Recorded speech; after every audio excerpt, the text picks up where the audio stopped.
Hello, I'm Denise Botcher, AARP Louisiana State Director. And I'm Alfred Mason, AARP Louisiana Volunteer State President.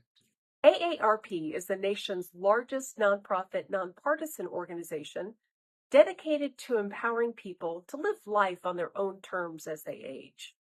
At AARP, we focus on strengthening communities and advocating for what matters most to families, whether it's health security, financial stability, or personal fulfillment.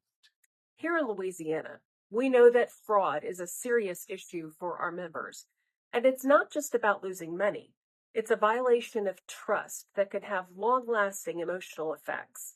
That's why we're here today, to shine a light on these types of fraud that targeting older adults, and to provide practical advice on how to protect yourselves. We're thrilled to present Unmasking Fraud with Paul Greenwood, a nationally recognized expert and former prosecutor.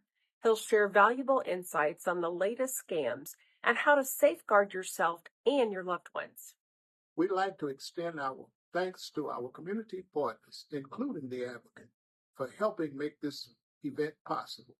Their support enables us to reach even more people and raise awareness of these critical issues. Also be sure to visit AARP's Fraud Watch Network. It's a fantastic resource to stay updated on new scams and learn how to safeguard your personal information. We hope you find today's event both informative and empowering. Enjoy. Good morning, everyone, and welcome to our special town hall event brought to you by NOLA.com in partnership with AARP. I'm Kim Holden, and today we are diving into crucial conversation about preventing fraud, especially among seniors who are unfortunately often the most vulnerable.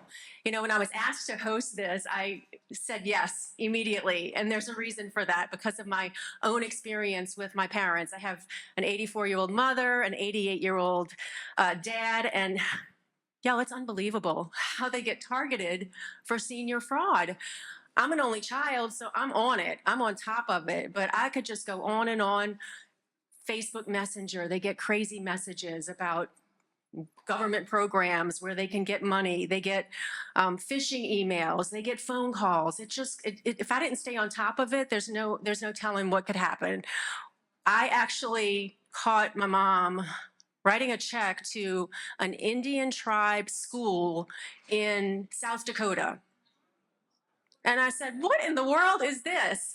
She didn't know. She said, oh, these poor kids. Well, I stopped it immediately. I was able to get that under control. And all I had to do was Google it and find out it was a scam. So I'm really excited about today because we are here to arm you with the knowledge, with the tools to safeguard yourselves, your loved ones against scams that are really becoming all too common. They're phone scams, as I mentioned, online phishing scams, financial fraud. No stone is going to be left unturned today. We're going to hear from some experts in law enforcement. We're going to have some Q&A with our panel later today, but right now I want to hand it over to Denise Botcher, who is the director of AARP, Louisiana State Director, and she is going to introduce AARP's renowned expert in the field of elder abuse and fraud prevention. Thank you, Denise.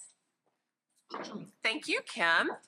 And I want to thank the Advocate for being such a great partner in our work to stop fraud.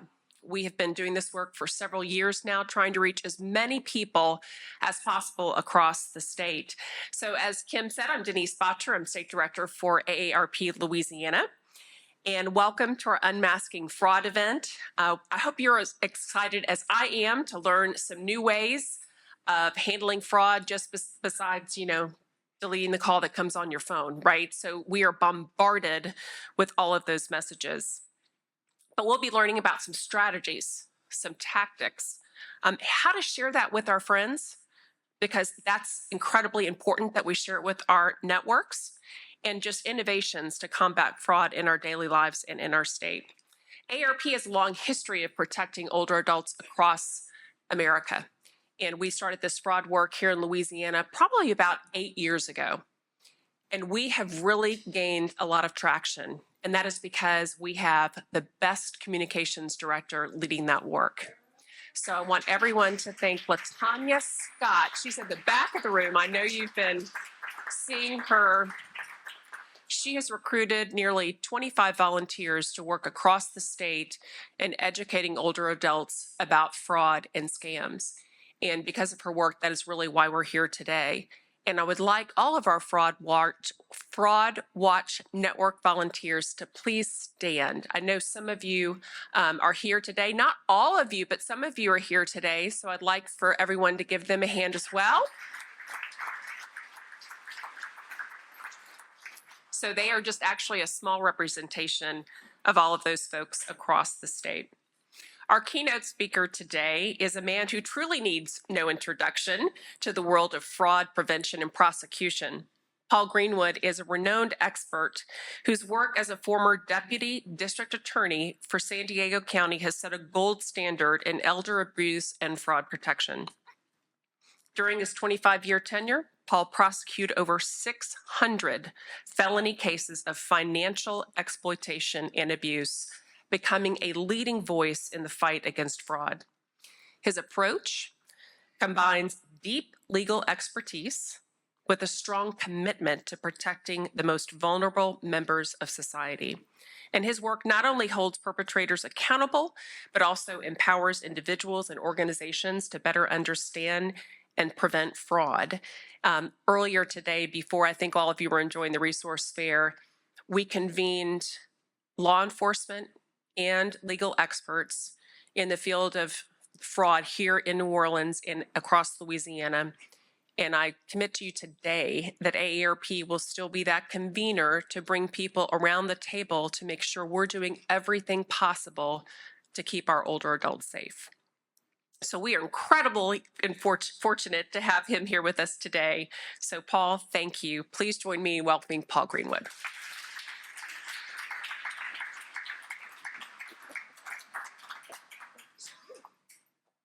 Well, thank you so much, Denise, and Kim, thank you too.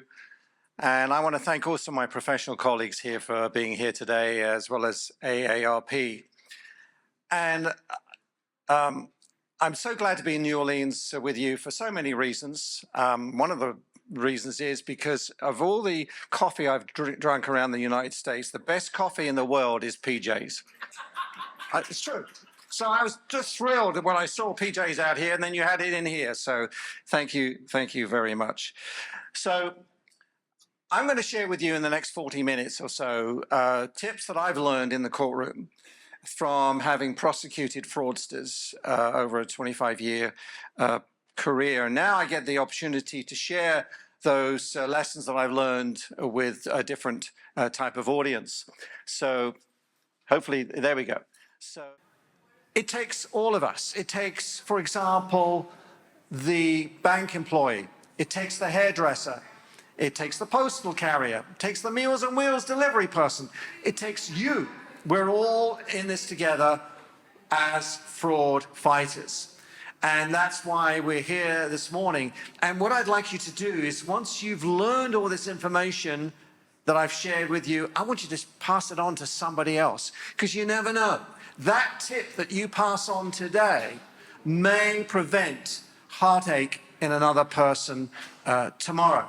So in the interest of full disclosure, I have to tell you, I've been a member of AARP for the last 22 years. So, okay, now you know my age. If you know that I signed up with AARP when I was 50, I'm now 72. And proud of that age and blessed to be still in good health. But I'm so grateful for the fact that AARP are in my life, and they came calling at the time when I was thinking about my next career move. After leaving the office that I've cherished so much as a prosecutor, they asked me if I would share the experiences that I've learned and been privileged to learn in the courtroom with a different type of audience. And that's why I'm here today, to pass on to you what I've been able to learn from prosecuting fraudsters in my own community back in San Diego. And I've already answered this question. Who needs to be involved in pushing back against elder fraud? You know the answer. All of us. It's not just law enforcement, it's everybody needs to be part of the team. Hairdressers, postal carriers, bank tellers, the triage nurse at the emergency room, the next door neighbor, clergy. We all need to be fraud fighters. We need to know what to look for. We need to understand the red flags that will tell us when somebody we believe is a victim of a scam or a fraud. And so when I would stand up as a prosecutor and give my opening statement in a jury trial, I would be so conscious of the fact that this would not have been possible were it not for the initial reporting person. It could have been the nurse, it could have been the bank teller, it could have been the postal carrier, it could have been the next door neighbor, it could have been the clergy. Somebody had the guts to identify the problem, see the victim, and make that report. And then it took a dedicated investigator to bring me the case, which I could then present to a jury of peers of the defendant.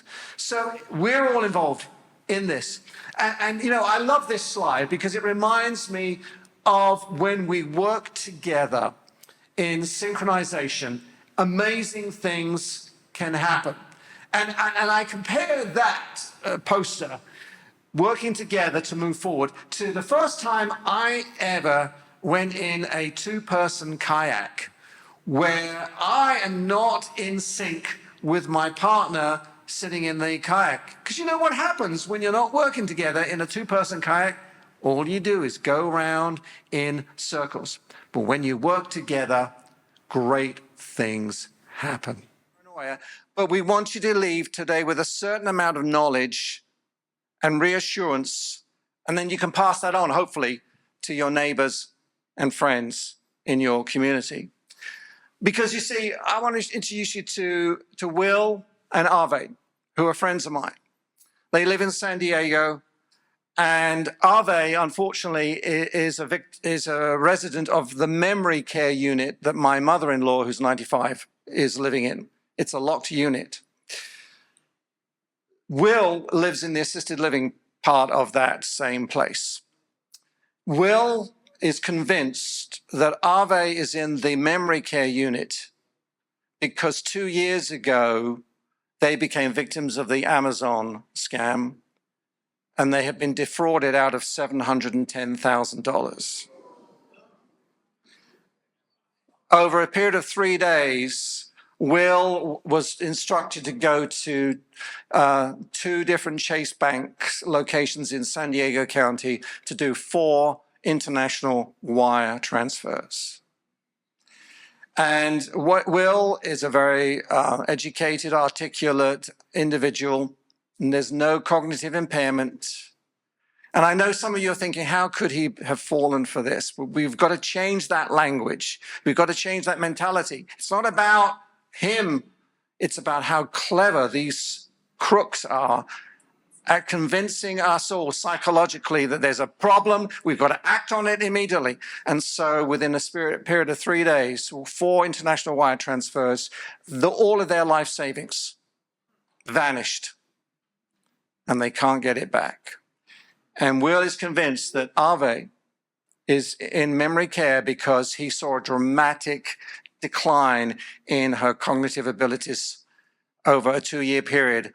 She understands that she's lost all her life savings. So a little bit more about my background. I was a lawyer in England. I mean, you'd never have guessed, would you? I know. But yeah, so I started life as a barrister. But can you imagine me wearing a white wig and a black gown? I look ridiculous. So I quit that, and I became a general practitioner called a solicitor. And for 13 years, I was a lawyer in England. I remember the first time I came to America, and I walked into the front door of a bank, and it said, "No solicitors allowed." I was crushed. What's wrong with me? So anyway, how did I end up in San Diego? Well, sorry. Because of that young lady. That's my wife. She's from San Diego. And we've been married for 46 years. She's the love of my life. And so she gave me 13 years in England, and then she said, "Darling, there's more to life than gray skies." And she had some serious health issues too, so we decided to move back to San Diego. And it was scary, but I was able to pass the bar. And after a couple of years in the civil legal system, I joined the district attorney's office in 1993. The best move I could ever have made. And this is basically was my life for 25 years. I love courtrooms, I love juries, I love trials, and just trying to put a jigsaw puzzle together for a jury, you know, and when they say fact is stranger than fiction, it really is. You can't make this stuff up. I mean, it's just unbelievable what fraudsters will do to get at our money. So why would I leave the office? I looked at that number, 25 years, and I thought, yeah, that's about right. But I also had turned 66, and for those of you in your 60s, I think you'll agree with me, things change over a 40-year period. Now, I get criticized for the next slide, but I think it's funny, and I think we need to laugh more. But this is an example of what happens in a 40-year period. So take 1979 to 2019. This is what happens. And it's true. There are some things on here which are true, okay? Because I used to go to discos, but now I go to Costco, okay?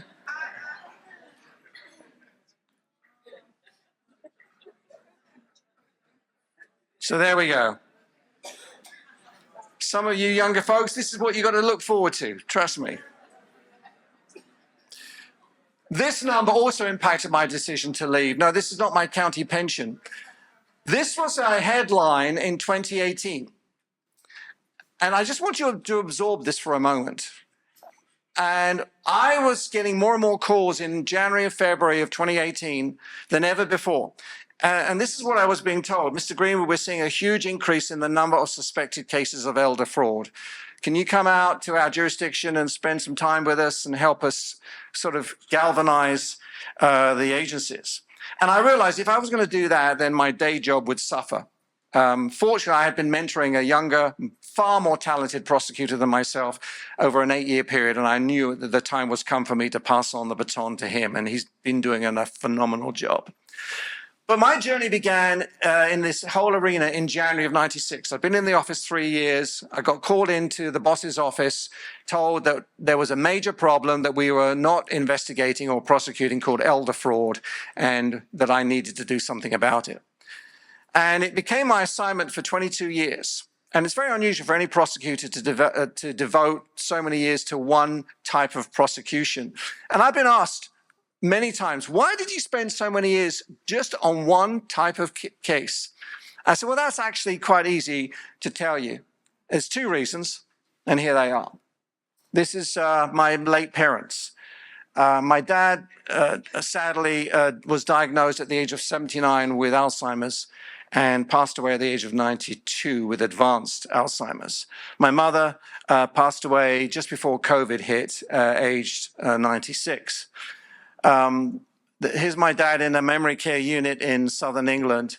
But, you know, I don't think of him primarily as an Alzheimer's victim. This is how I think of my dad. I discovered 2 things about my dad when I was 7. Number 1, he was my principal at my elementary school. That is kind of weird when you get driven to school by your principal, driven home by your principal, tucked into bed by your principal, you know. But then I discovered this. My dad was a B-25 bomber pilot in World War II, and he survived 79 missions. And I am told that in World War II, for any bomber pilot to do more than 35 is extraordinary. My dad did 79. And I'm proud to tell you that on 78 of the 79 missions, he landed perfectly. But would you believe on mission number 4, on June the 4th, 1944, he was engaged by enemy aircraft and was shot down over the Adriatic, plummeted 50 feet below the surface, almost drowned, but thankfully was rescued by Croatian fishermen. So I grew up with stories like that. And I now am the proud possessor of my dad's flying logbook that documents every single of those 79 missions. It's extraordinary. But I'm one of these people that believes that my dad's generation is the finest generation. And then what can I tell you about my 96-year-old mother?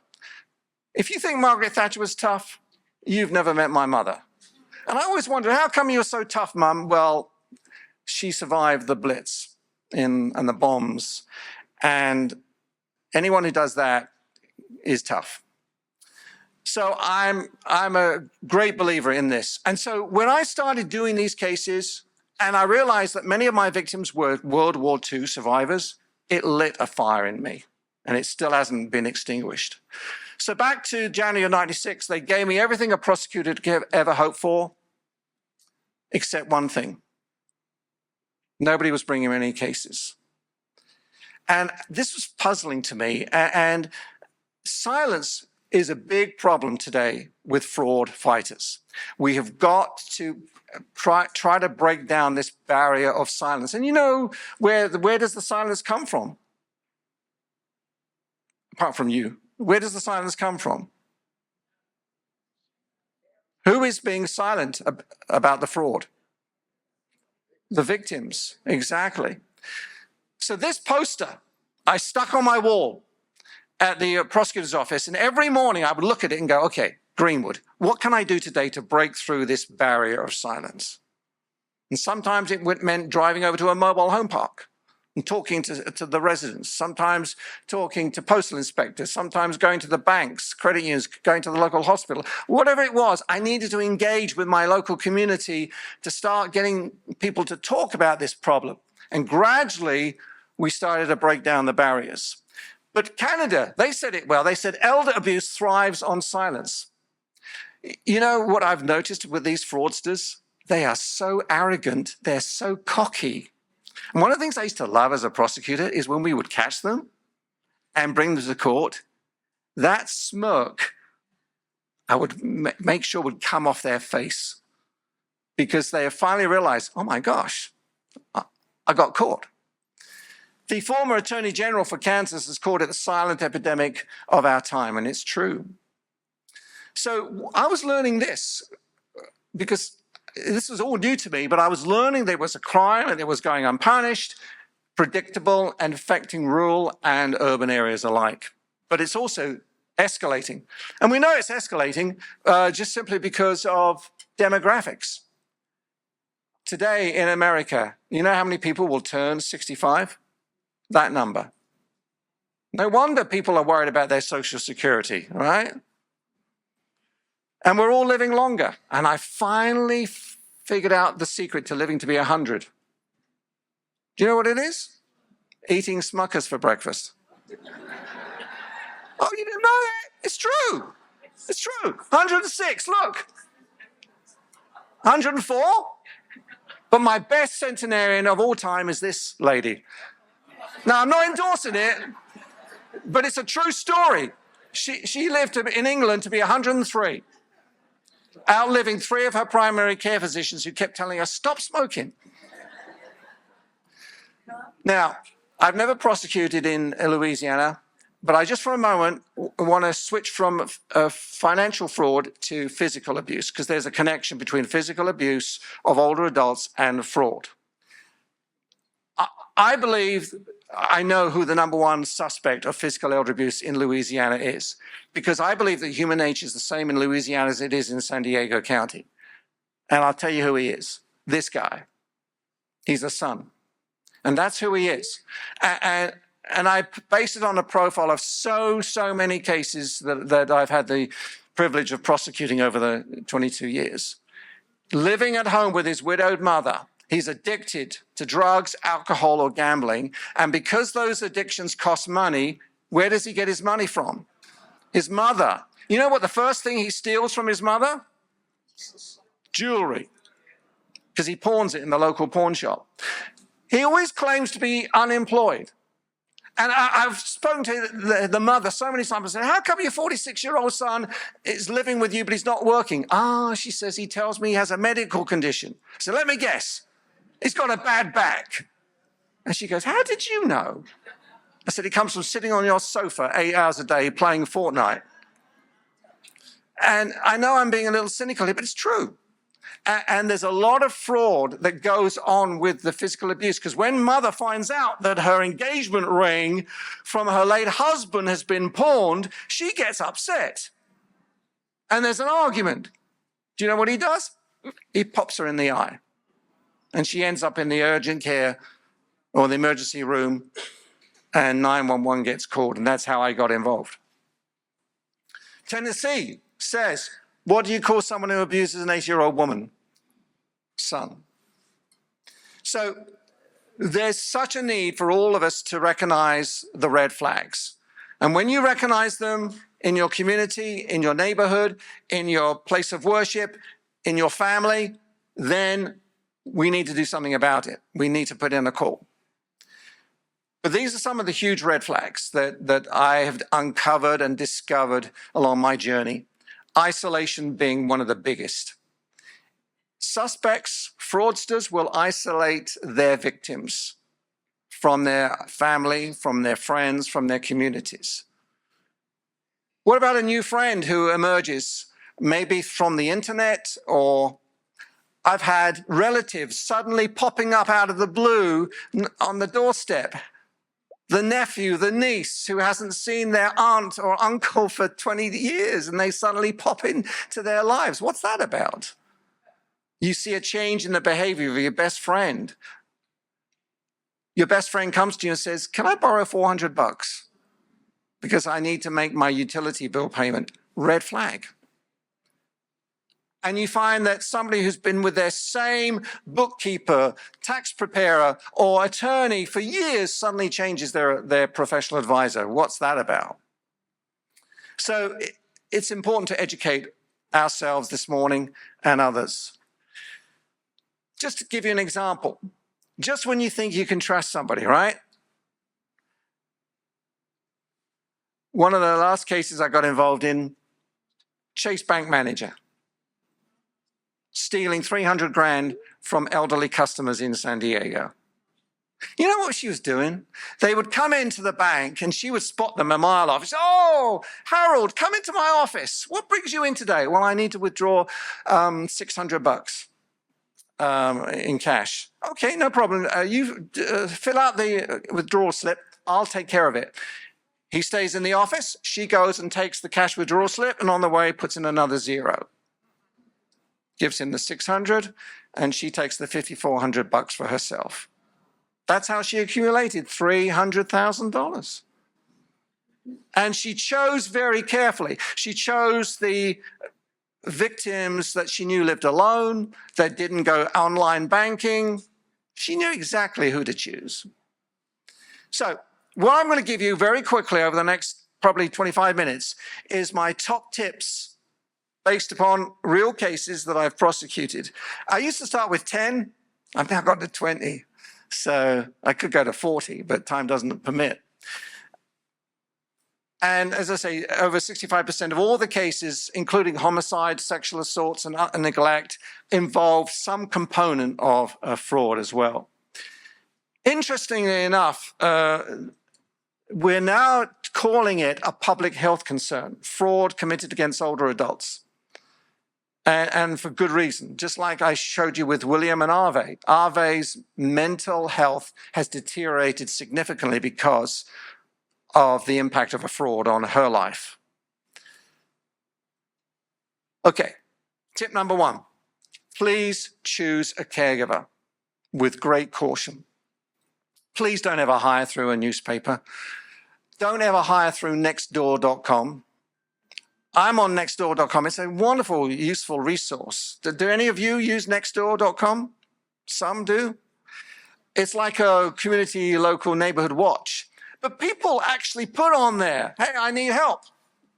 And I'm just extraordinarily shocked by that people would be willing to say that. Don't ever use Craigslist for advertising for a caregiver. It's no coincidence the first 2 letters of Craigslist are CR and the first 2 letters of Crook are the same, okay? Crooks love Craigslist. So I always say go through a bonded insured agency. And people push back and they say, but Mr. Greenwood, they're so expensive. I get it. But if something goes wrong, hopefully then you have some recourse of action. Don't rely just on references. And I even say consider hiring your own private investigator. Why am I using caregivers? Because unfortunately, I have prosecuted a whole bunch of them. Now, there's some wonderful caregivers out there in New Orleans and elsewhere. Dedicated people, but there's also people who become caregivers for one reason only, to take advantage. Why? Because they have access to jewelry, which they can convert. There's an assumption that the victim won't discover it or won't, quote, press charges. And by the way, I hate that phrase, press charges, because victims should never get to press charges. Only prosecutors should get to press charges. And there's always a justification for taking it. See this gal in the middle and the man on the left? She stole almost 600 grand from him. But tragically, we've never found his body. We don't know where, when, or how she murdered him. But the jury agreed, even though we couldn't produce a body, the jury agreed. She murdered him. See this gentleman on the left? Jack Parks. I prosecuted his caregiver for murder. And it all started because she was stealing his checks and forging his signature, and he found out about it. And they ended up in a big argument, and she set fire to the house, and 6 weeks later he dies. He lived in a mobile home park, and she's now serving 17 years to life. A caregiver that he hired through a newspaper ad. Talk about heroes. I mean, who wouldn't want, as a prosecutor, to have a hero he was a Pearl Harbor survivor. But he was being isolated by his caregiver. And the neighbors got worried about him because they hadn't seen him for a couple of weeks, and they knew that there was a new caregiver living there. And so they called their adult protective services, who came over and brought a deputy sheriff with them. Now, this deputy sheriff I love, because he didn't wait for a search warrant. He banged on the door. He said, "Sheriff, open up the door." And he could hear scuffling behind the door. The caregiver didn't answer the door, and so he broke it down. And he finds and we've taken out the body, the victim, but he was laying in all that filth in the kitchen. She isolated him by putting up signs like this: "Don't knock or disturb, he's sleeping." That's exactly why suspects do that, to isolate neighbors from coming in.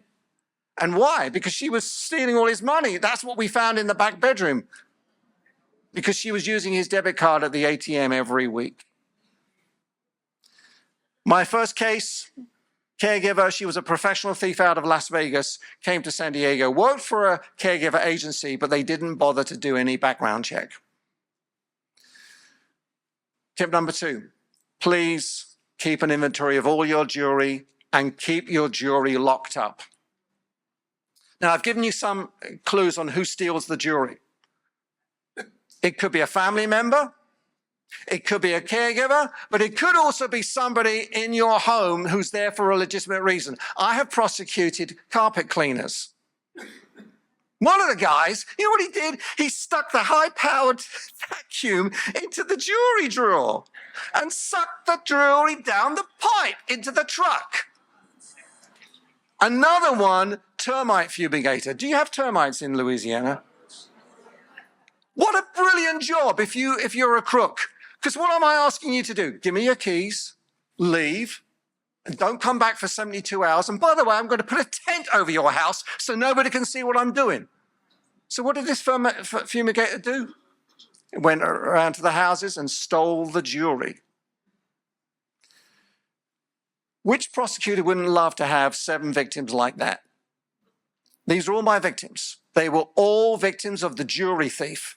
They all lived in the same assisted living facility. Now, who gets to steal the jewelry from an assisted living? It's the maintenance guy. So whenever these ladies had a problem with a leaking faucet, a TV that didn't work, they would call up the maintenance guy and say, "Hey, can you come and fix it?" You know what he would say? He'd say, "Agnes," because they're all called Agnes. "Agnes, why don't you go downstairs and have a cup of PJ's coffee while I fix the problem?" They would all leave, and he had access to their rooms, and he would steal their jewelry. Now, the problem was that only 2 of these ladies could identify the jewelry that was stolen. 5 of them could give vague descriptions. So that's why it's important to have an inventory of all your jewelry, but please keep it locked up at all times. Please shred everything that contains your name and address, okay? Subscriptions, envelopes, anything. because there are people out there called dumpster divers. And I've prosecuted a number of these guys, and they sift through our trash looking for information to steal. Now, the only advice I give to men is don't ever have your tie on while you're shredding, okay? That's not a good idea, all right? But please shred everything that you're not going to have, you're going to throw away that contains information about you. This is huge. We've got to protect our incoming and outgoing mail. One crime that is actually going up now is check washing. Where are the crooks getting the checks from? They're stealing them from our mailboxes. Now, this was a cultural thing, I have to tell you. When I first came to San Diego, I had never seen one of those before. Because in England, they don't have these. You know what they do? They have a little slit in the front door, and the postman comes down the path and shoves the letters through the flap, and they land inside your locked front door. So when my wife and I were buying our first house in San Diego, I literally stood out on the street and I was playing with this thing. I said, "What is this?" She said, "That's the mailbox." I said, "What does that do?" She said, "Well, that's where our mail comes." And I literally said, "You are kidding me. You mean while I'm downtown prosecuting my local crooks, my local thief is up here stealing my mail?" So if you have an unlocked mailbox, honestly, the chances your mail is going to be stolen is high. Because not only are the crooks following the Amazon trucks around New Orleans, they're also following the postal carriers around New Orleans. And that's another story too, because they're now robbing the postal carriers of their keys.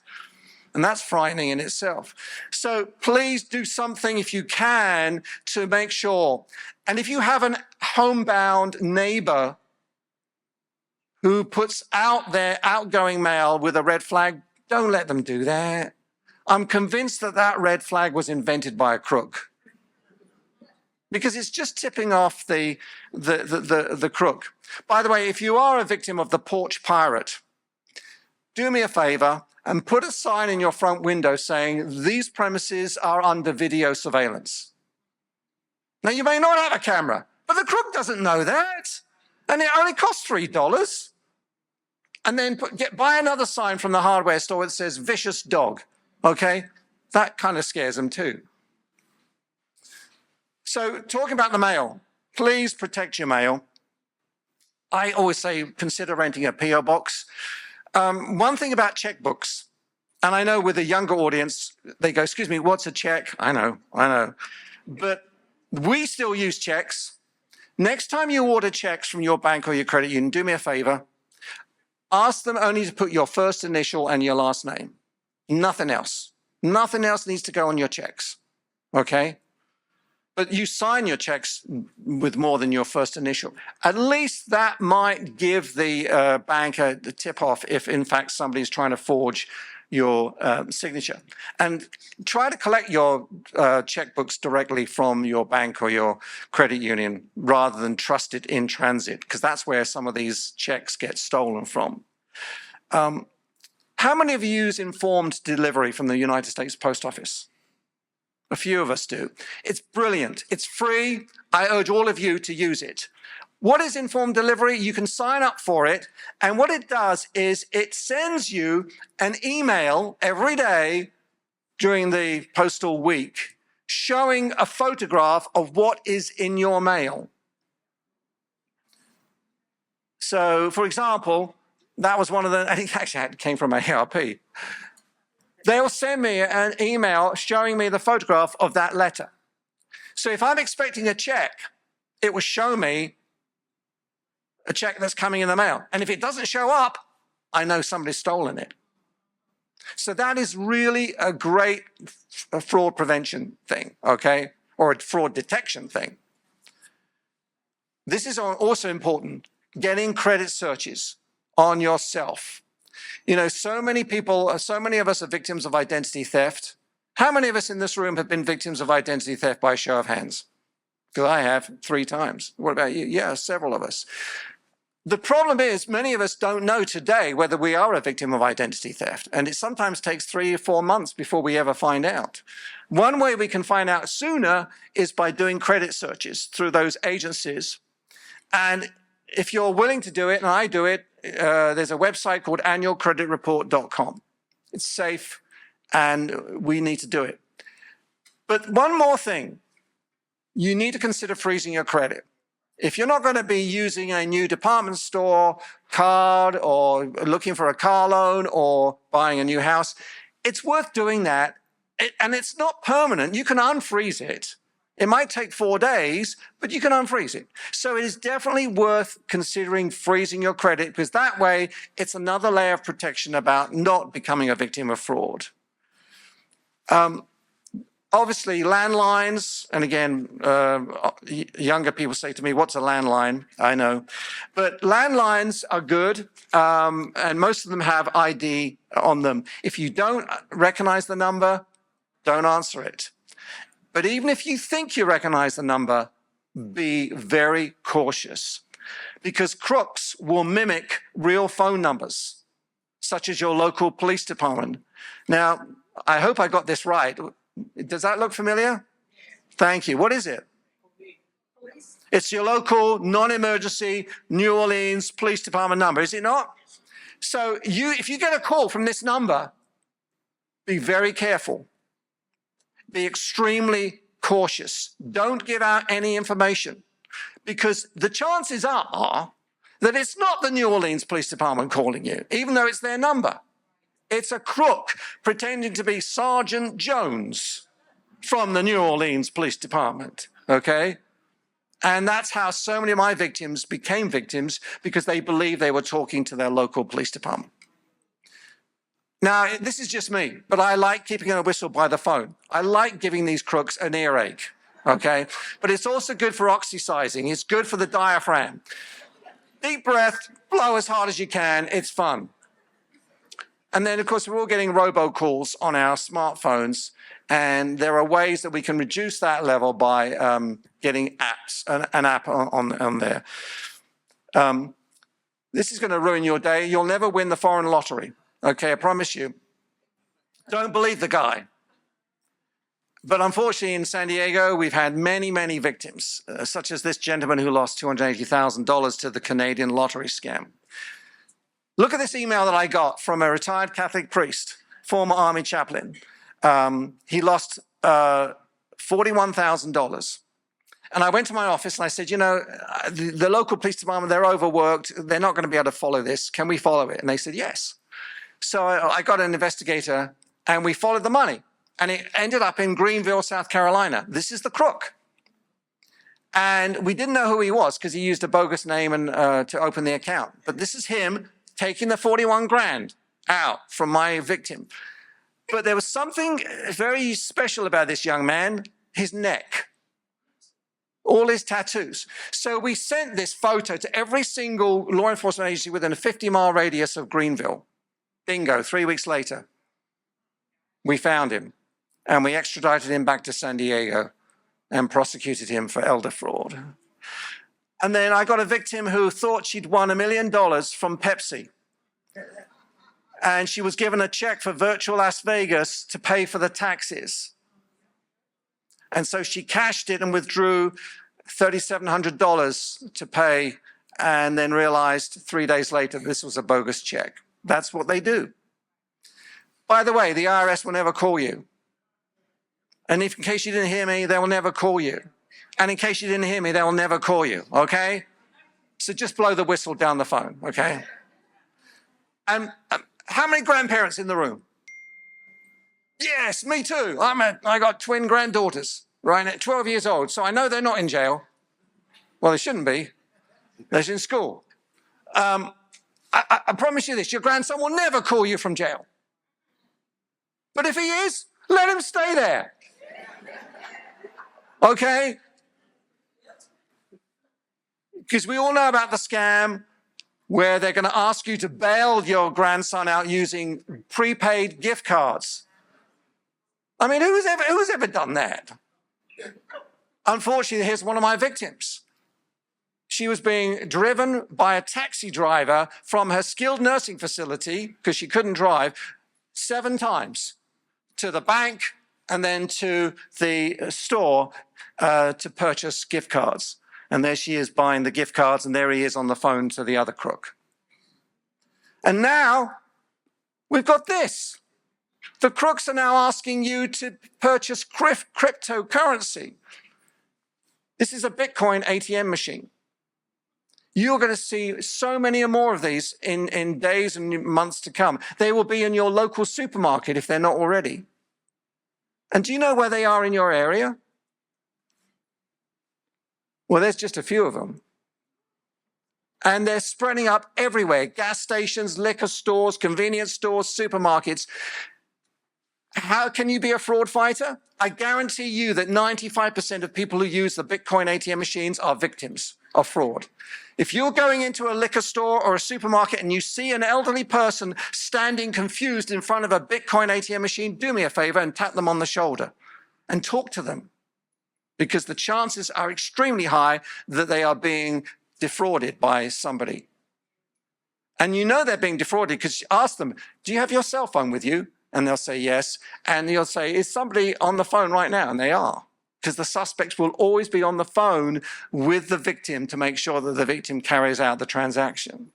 That's how you can do it. And now we have artificial intelligence to worry about. And it starts with one word on your cell phone, hi.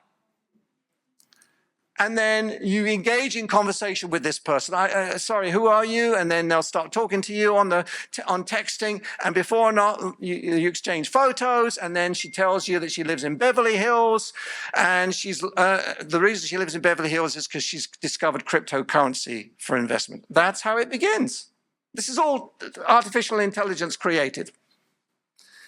So it's scary stuff. And now they're using voices, and they can use artificial intelligence to take 3 or 4 words of a known suspect, of a known person, and change that into a whole paragraph, and you believe it's your grandson calling you. And fake technology. Don't look for love in all the wrong places, please. You know about romance scams. And I've prosecuted 2 types. The face-to-face con artists. You know where they look for their victims? These places. There are actually people out there looking for lonely individuals in all these places. And then the second form is the online scammer. I like this. She met him online. He said he lived in a gated community. So many of these scammers are actually in prison. And it's easy to smuggle a cell phone into a prison these days. Now, briefly, and I realize time is against me, but just five months or so, if you bear with me. Kate Kleiner is a victim, and she's been a spokesperson for AARP. She met her suspect scammer through a website, and she's lost all her savings. She believed she was talking to a surgeon who worked for the United Nations in Iraq. So he would send her photos like this. Now, this is actually a South American surgeon who has got nothing to do with fraud, but these scammers steal the photos online and purport to be that person. And then he sends her romantic things.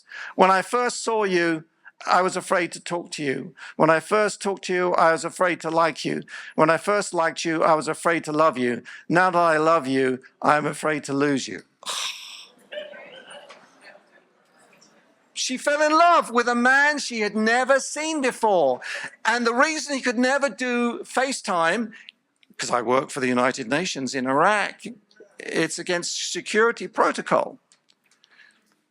She said, I fell in love with him because I have 6 terminally ill dogs, and he took the time to learn their barks.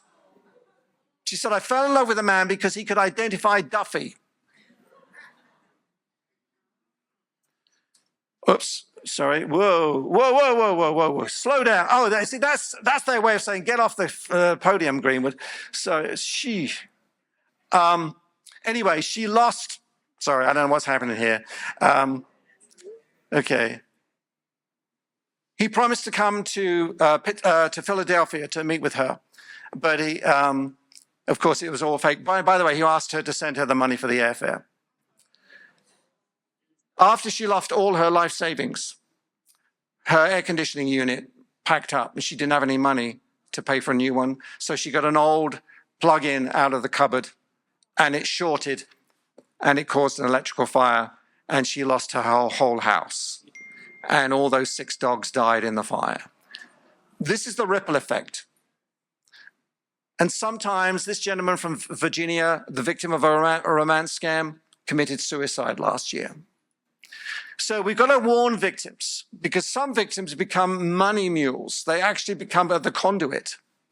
And you've got to be very careful. This lady was 81 years of age, no prior criminal record, and she started passing on money for the suspect that she fell in love with, and she's now serving 5 years federal probation, 81 years of age. Please don't assume the friendly handyman is licensed. Always check with your Better Business Bureau and with your state licensing board for contractors. If somebody calls you and says there's something wrong with your computer, hang up, because otherwise they will tell you to download software, which will then enable them to hijack your computer. And once they've hijacked your computer, they will have all the information at their fingertips. Please have a second line of defense at your front door. Watch out for people wearing those high visibility vests who knock on your door. Don't let them in. Even if they say they're from the water department, don't let them in. Even if they're in uniform and say they're with the police department, don't let them in.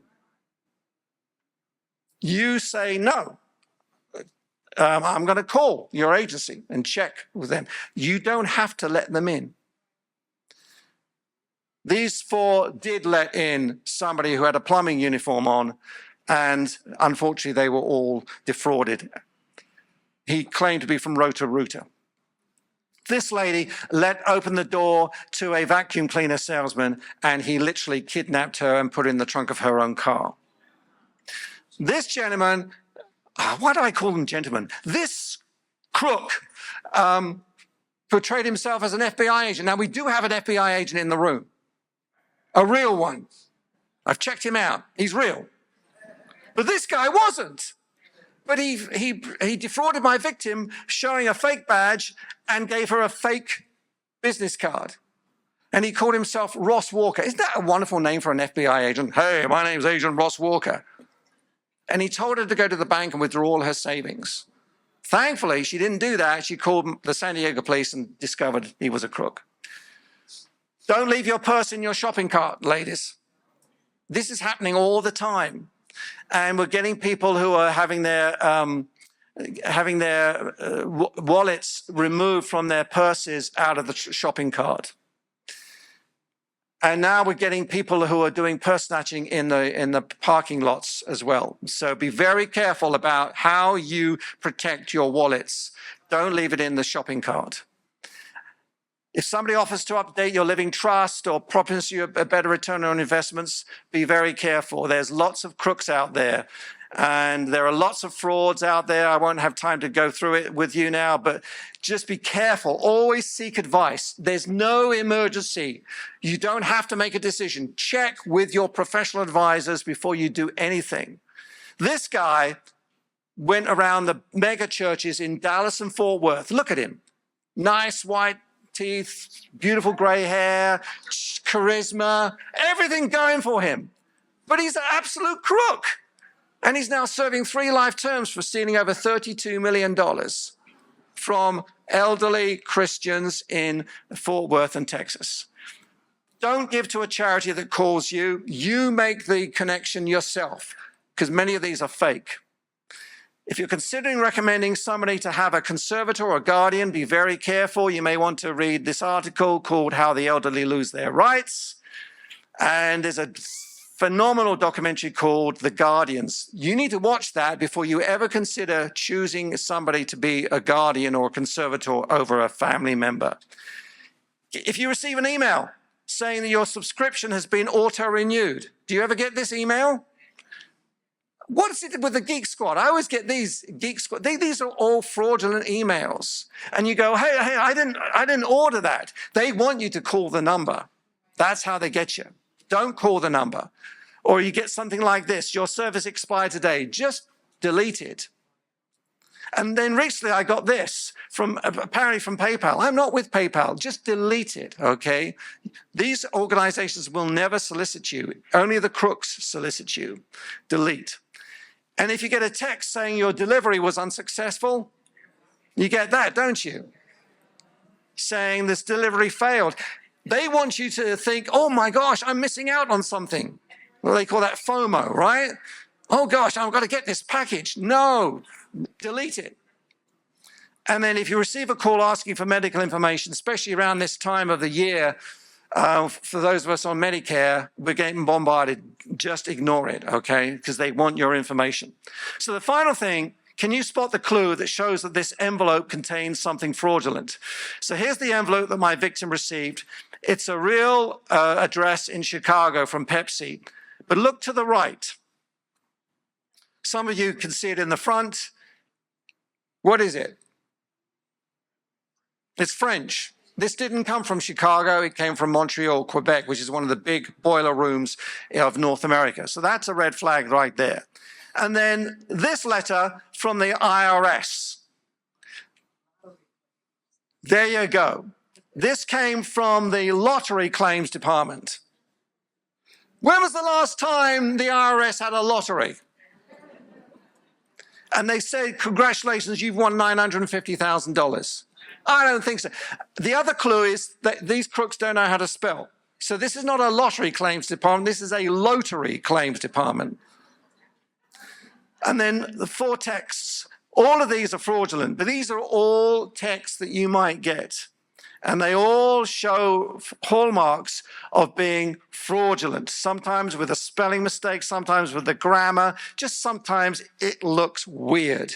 And so you can tell that these are fraudulent. So watch out for anything like this. So if you think that someone you know may be a victim, what do? What you do is you call this number, 800-898-4910, which is the statewide number for Adult Protective Services. Or if the victim is over 60, you call Elderly Protective Services at this number. So that's what you would do. And in addition, if the situation is urgent, you do need to call the police and you need to insist on making a police report. And you can also call AARP Fraud Watch Network because they have trained telephone counselors who can put you in touch with the correct resources. And there's their helpline, 877-908-3360. I am going to make this available on the NOLA website, so you can have this available to you later. So as I wrap this up, for older adults, I always talk about the 3 Ps. I talk about passion, I talk about purpose, and I talk about perseverance. And when we show those kind of qualities, it's amazing. When we work together as fraud fighters, we can make a big difference. Before my dad got Alzheimer's, my dad had an amazing sense of humor. He called me up one day and he said this. He said, Paul, your mother and I want you to know that we've just booked our first ski vacation. I said, Dad, Mum doesn't know how to ski. She doesn't need to be doing that. He said, you don't know what we mean by a ski vacation. He said, the word ski, spend kids' inheritance. And they had just booked their 27th cruise. But this time, it was on the concierge deck with a butler. And he said, this is money you and your sister will never, ever see. So the point of that is this. I'm not asking you to be extravagant, but I am asking you to spoil yourselves. But do me a favor, when you do that, and if you have children, tell them you are skiing, all right? Let them know that. So there's my information. Sorry, my website is blocked out there. It's in, but my email is paul@greenwoodlawcorp.com, but it's going to be on the website, and it's been a pleasure. And with this, I'm going to hand back to him. Thank you very much. Thank you.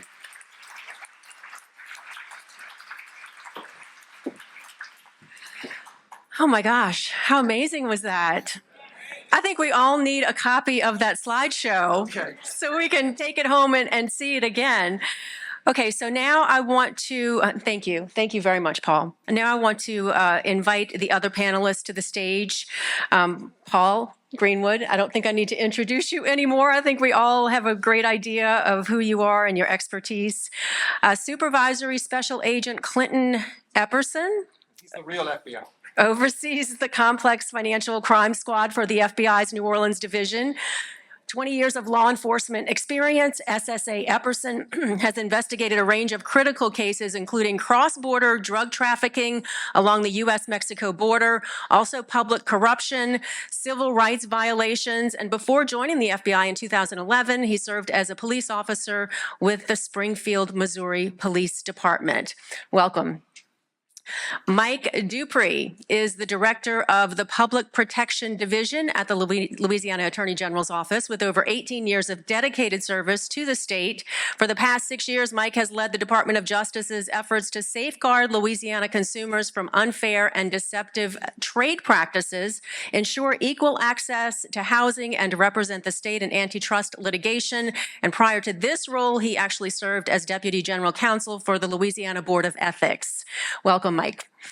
And Captain Richard Lee DeCure Jr. began his career with the East Baton Rouge Sheriff's Office in 1985, graduated from Southern University, 1995, I should say, making you a little older. He initially served at the parish prison, completing both the Corrections Academy and the LSU Basic Academy. In 2001, Captain DeCure transitioned to uniform patrol at the Klein Peters substation. He was promoted to corporal after 5 years of service. In 2006, he joined the General Investigations Division. Then he was transferred to homicide in 2010. He rose up to the ranks of sergeant and later lieutenant, and in August 2021, Captain DeCure was promoted to his current role as commander of the Financial Crimes Division. So as you can see, we have a lot of expertise up on this stage, and we are going to hear from each of them. We've got some questions, and we will begin with Michael Dupree with the Attorney General's Office.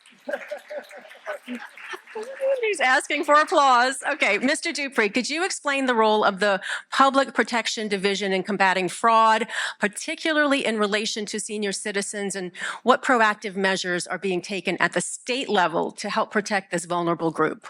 All right, can you hear me? A little bit. Oh, look at that. It's hard to follow Paul. I am not as handsome as he, nor do I have that fantastic accent. But being born and raised in the great busted metropolis of Slidell, Louisiana, right across the lake, I will do my best. So let me tell you a little bit about the Public Protection Division in the Louisiana Attorney General's Office. All right, we have what is called the Consumer Protection Division. And that division really helps citizens of the state of Louisiana if they get involved in some way with some company that may be engaged in unfair and deceptive trade practices, or what you may think is a scam. If someone's trying to steal your money, we're going to tell you and point you to local law enforcement to file a complaint. Because what the Attorney General's Office does, because it does not have original jurisdiction of crimes in the state of Louisiana, it really serves as the state's lawyer. And we have a system designed to help you mediate problems with companies out there that may be engaged in unfair and deceptive practices. So if someone is giving you a warranty and won't warranty something you've purchased, or you've engaged somebody to come work on your house and they won't show up in time, or they've taken payment and not showed up and worked fast enough, as your contract says, you can call the Attorney General's Office and we can assist you and be a go-between. And we can contact that third party and say, hey, we got a complaint filed against you at the Attorney General's Office against a citizen who indicates that you have a contract to come put in a roof or put in a fence and you hadn't showed up. You were supposed to show up 2 weeks ago and they've already paid you. And how come you ain't fixed that fence yet? And most of the time, they will get over there with all due haste and they'll fix that fence. Just last year, the Consumer Protection Division at the AG's office got $2 million of direct restitution back for consumers straight from those third parties. All right, so we don't take any money when we engage in this service because it's part of our statutory duties. We want to help you out so you can go online with us and you can file those complaints, and we have a staff dedicated to working out and resolving those things. And if we find a pattern, from a company, then we can sue those individuals for damages for violations of the unfair and deceptive trade practice statutes in Louisiana. So if there is an alarm company that comes to your house and pressures you to sign up for a 5-year contract, and they keep doing it all over the place, then we can sue them because we found a pattern, and we can receive damages back for the state. And hopefully in that lawsuit and that settlement and that judgment, we'll put some mechanism in there to get those individuals who've been scammed or have been victims of unfair and deceptive trade practices some restitution back. So that's largely what we do at the Attorney General's Office in the Public Protection Division. And we assist and we try to collect data that involves how old the individual is, so we can then turn that data with our partners in law enforcement and our partners at the Governor's Office of Elderly Affairs to give them that information so they can track where those scams are coming and the types of things that we're seeing so that we can educate the public and try to assist them in some way. I hope that makes any sense at all. It sure does. And can you hand the mic over to Agent Epperson? We can go there next. Sure. Agent Epperson, can you discuss the particular challenges the FBI faces when dealing with complex financial crimes involving seniors? So many of these originate, as Paul mentioned, from other countries, other states. So how does cross-state or international fraud complicate the investigative process, or does it? Well, across states, it's not so complex because we can reach out. We can talk to other offices. They can go talk to our victims and witnesses. That's a little easier. Where it gets more difficult is when the originators of the scam and where the money is going to are to countries that are unfriendly to the United States, who are not going to be responsive to our subpoenas and our requests for records. So it essentially goes to a black hole of information once it crosses some certain borders, and that typically is where our scammers are residing and operating from. So are the victims out of luck if it's out of country? Not completely. They should still report the information. We have multiple ways you can kind of call, click, or come by. You can call the New Orleans office. You can come and visit the New Orleans office and make a report, or you can go online. ic3.gov is a great website that is available across the nation, and it's a great place to provide that information of what exactly happened. Because that information will eventually get to our office that we can look at it. And it also aggregates the information across the nation so we can see the commonalities of a scam. And that helps us better identify it and or investigate those types of scams. And repeat that website one more time for me. ic3.gov. The letter I is in India, C is in Charlie, and then the number 3, and then .gov. Okay. All right. Thank you, Agent Epperson. Captain DeCure. From a local law enforcement perspective, what are the most common types of financial crimes you're seeing that's targeting seniors in East Baton Rouge Parish, where you're from, and what specific strategies does your division use to help combat those crimes? One of the biggest scams we're seeing right now is the grandparent scam, where the grandparents are being targeted and saying their grandson or their child is in jail and they're in need of, or they've been hurt. And they're going to say are calling to help them get out of jail, get out of trouble. And their main thing is they try to get you to go get large sums of money. The last one we just recently had, it was about $17,000 that this grandmother got out that she thought she was helping to get her grandson out of jail. And it was given to a courier who picked up the money from them. They are now using Uber drivers and different people like that unbeknownst to those different drivers, they're picking up packages that they're thinking are just legitimate packages. And that one package went through 5 different couriers that eventually landed in Beaumont, Texas. But one of the biggest things we tell you, when you get these phone calls like that, hang up. Just hang up and try calling your kids, calling your grandkids, because that's going to be the best thing for them. Because a lot of times, that would be the easiest course of action with it. And what is the sheriff's office doing to combat the crimes? Because you're getting the call usually after the fact, right? Yeah, what we're doing now, we have our public information officer. We're trying to put out as many bulletins, letting people know of the different scams in the area, and to call local law enforcement immediately when they get these type of calls. Okay, thank you. Paul Greenwood, we're going to hear from you again. because you have extensive experience in combating elder abuse and fraud, what are the most effective strategies you've seen communities implement to help protect seniors? We talk about what family needs to do, what close friends need to do, but what about communities in general? And it involves, for example, reaching out to the store managers who sell gift cards. We want them to put up signs making it very clear to customers if they're purchasing gift cards. We want to train their staff to actually engage the customer in why they want to buy these gift cards. You know, who goes in to buy $1,000 worth of iTunes gift cards? I mean, that should be a red flag to anybody. We want every single bank and credit union to be trained with their frontline staff. I mean, for example, as the commander said, $17,000 was withdrawn for the grandma scam. Where did they get that cash from? They probably went into their financial institution and asked to withdraw it. When was the last time you withdrew $17,000 in cash? I never have. It'd be actually a miracle to be able to do that. So we need to train so many frontline people on what to look for and to make that call. You know, we had to battle for several years to get every single bank teller in California to be a mandated reporter of suspected elder fraud.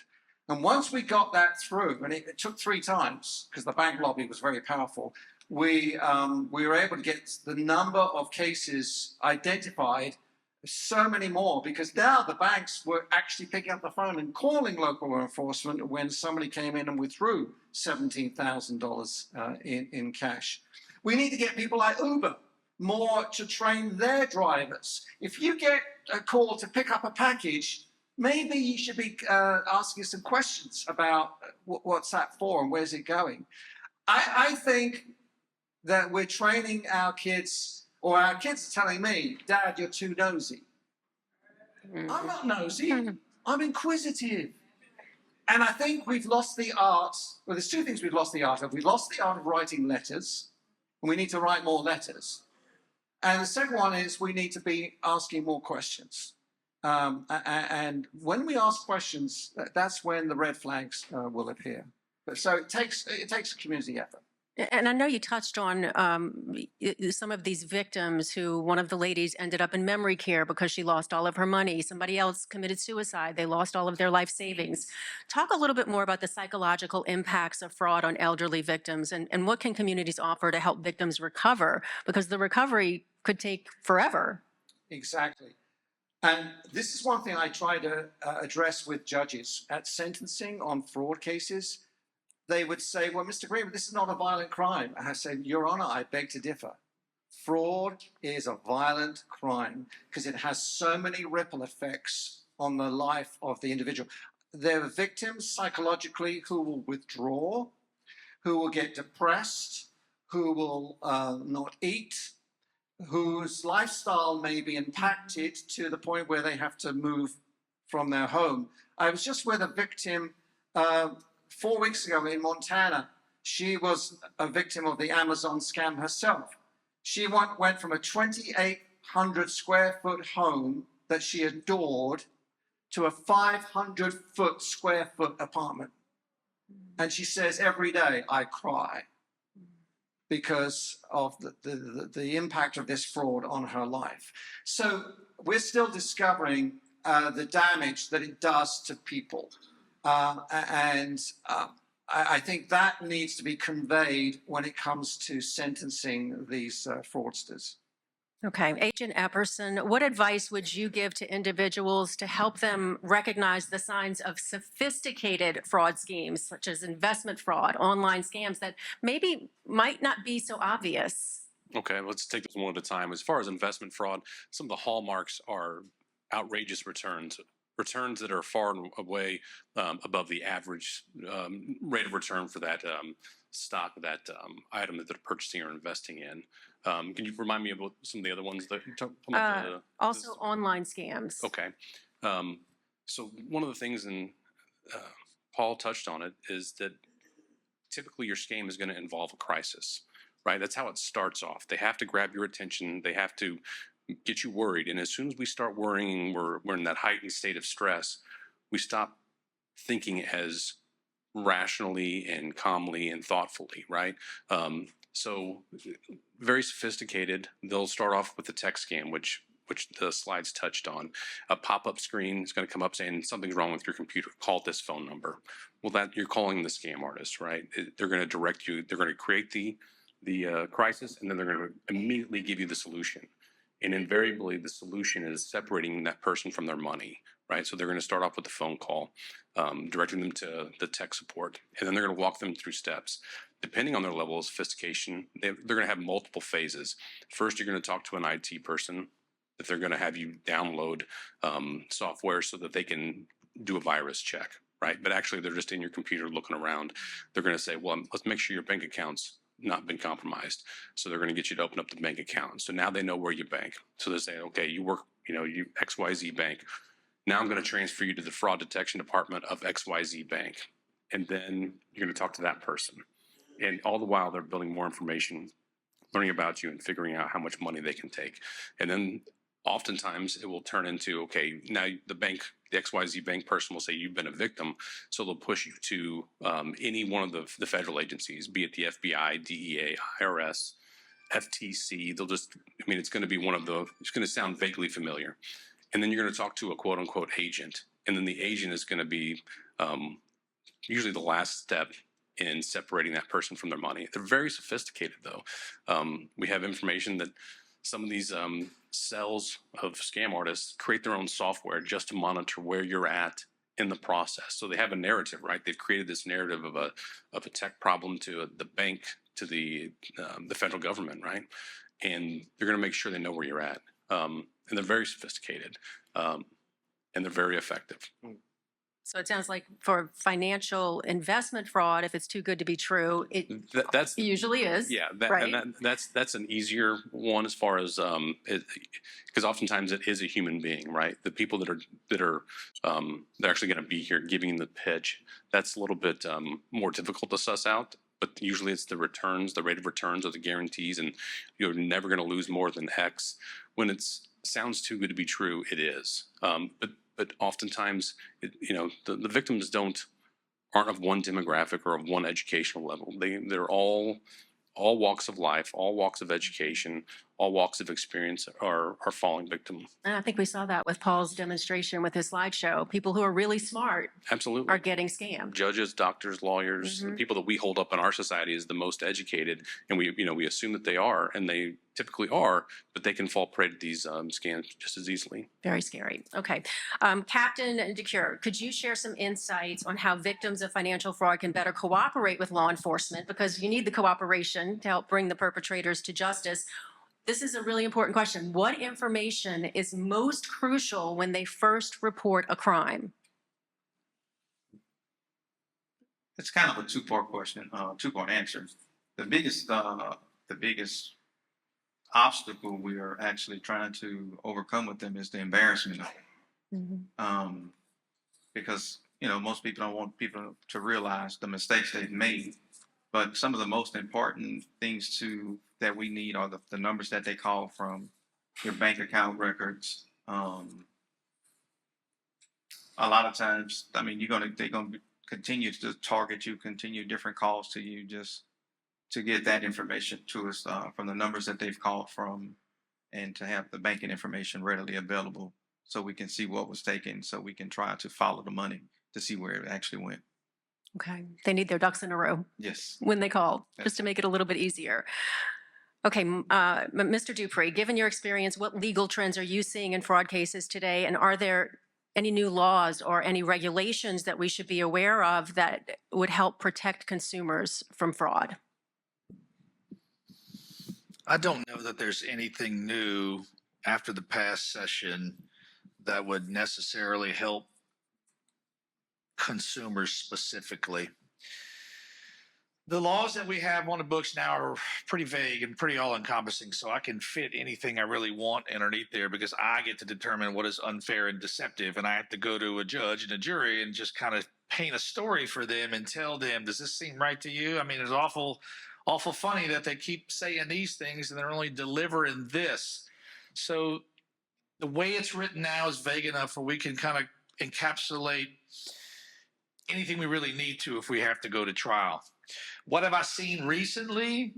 I mean, we just had a storm. I mean, you got affected by the storm that happens, right? It's contractor issues is what we've seen recently the most. And so there we tell people, look, you got to get it in writing. Don't give anybody any money until you got a contract in hand. And if you need one, you can call the AG's office and we'll give you model contracts. So anytime something goes wrong with your house or it gets damaged or anything like that, before you give anybody any money, you can either check to see whether or not he's local, he's been in the city or the state for a while, and you got to get it in writing before you give him any money with a real scope of work. And we have people at the office, at the AG's office, you can contact and they'll kind of walk you through those steps and show you all those blanket forms we have online. But recently, during storm season, we see the most of that. Contractors coming in from out of state, want to put a roof on your house real quick. Look, they're going to do it for cash. If you give me $5,000 cash, I'll come in next week. You ain't got to worry about a blue roof. I'm going to get it on there right away. Just give me some cash. I'll take care of everything. No, you write it all down. You get it all down. You know who he is. You know where he's at. You make sure he's licensed and bonded. If he smells funny, your mama told you. If it smells funny, it's probably bad, right? What'd your daddy say? If it walks like a duck and quacks like a dog, it is a duck. So, I mean, that's really the trends we've seen lately is storm chasing. Do the laws need to be tougher? Well, unfortunately, I don't get to write the laws. I mean, I don't think it would hurt if they were tougher. There are penalties and fines that are in the laws currently, but if they were to go up, maybe they wouldn't do those things as much as they do, right? So I think they could always stand to be tougher. That's just me. Okay. And Paul, could you share some of the key signs that family members or caregivers should be looking out for that might indicate that a senior is being targeted or victimized by fraud? Sure. When they talk about a new friend they've met online, particularly, that's a huge red flag, and we need to establish more information about that and say, I'd really like to talk to this person too. Is it right if we can FaceTime together? If they're looking to be, when you're in their home and they're getting more and more calls on the phone, that could be a red flag too. And it just changes in behavior. I remember a colleague of mine who was a prosecutor. He came to me one day just shattered because he had just discovered that his own mother had fallen for the grandma scam. And he said, I should have picked up on this because it was just before Christmas, and she's a mother of habit, and she never drives at night. But she was driving at night, and it turned out she was driving to all these convenience stores to buy gift cards. And so when somebody their routine is disrupted, that could be a red flag. Adult children ask me all the time, what can I do to help minimize my mother or father becoming a victim of a fraud? And what I tell them to do is this: write a letter to your parents' bank or credit union and say, dear sir or madam, my mother has been with your bank for 48 years. Even though your bank has changed names 17 times, she stayed with you. Do her a favor. Keep a really close eye on my mother's account. And if you see any unusual activity, such as withdrawing large amounts of cash or wire transfers or other things, please immediately report that to your local adult protective services. And if you do not, and if it turns out that my mother's money is defrauded, be prepared for a civil lawsuit. Because that's what we're seeing more of, is people actually suing banks and credit unions for negligence. And I think that case of negligence can be established if an adult child actually takes the time to write a letter to their parent's financial institution, if they believe that their parent is potentially at risk of becoming a victim over the telephone or over the internet. Okay. Very informative information. Thank you to all of our panelists today. Give them a round of applause. Such good information. We appreciate your time. We'll have you return to your seats, and I'm going to invite Denise Botcher back up here. We're going to give out the Fraud Fighter of the Year Award.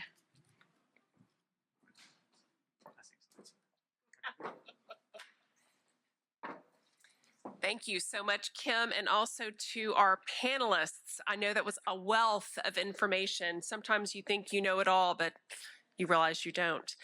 So it is my distinct privilege of handing out this award. We had this especially made by a local artist in Baton Rouge. So this is the first one that we'll give out. So this is the inaugural Fraud Fighter of the Year Award. And this award is being introduced to acknowledge individuals or organizations that have gone above and beyond in the battle against fraud, protecting consumers and championing justice, especially for older Americans who are often targeted by these crimes. This Fraud Fighter of the Year award will be a testament to their dedication, vigilance, and unwavering commitment to justice. It represents the countless hours and tireless efforts they have invested to combat an issue that affects so many.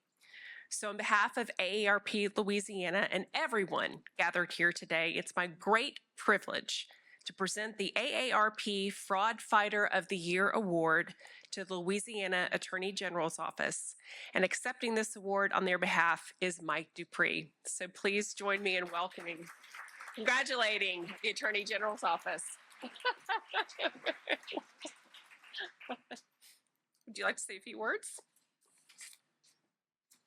Well, I know AG Liz Murrell quite well. I worked with her for about 9 years, and I promise you that if there is frauds or scams going on in the great state of Louisiana, she is going to want to put the hammer down on anybody that we can. And she is very cognizant of those issues that are affecting the elderly out there and those scams that are out there. We're going to do everything we can within our power and legally just to ensure that we can put a stop to those scams and we can try to get any money back if any money's been taken to you. So I appreciate the award. I know she appreciates the award. And we thank you for having us here today. Thank you. Thank you. Thank you so much to Mike and to the Attorney General's Office. And I welcome Kim back up.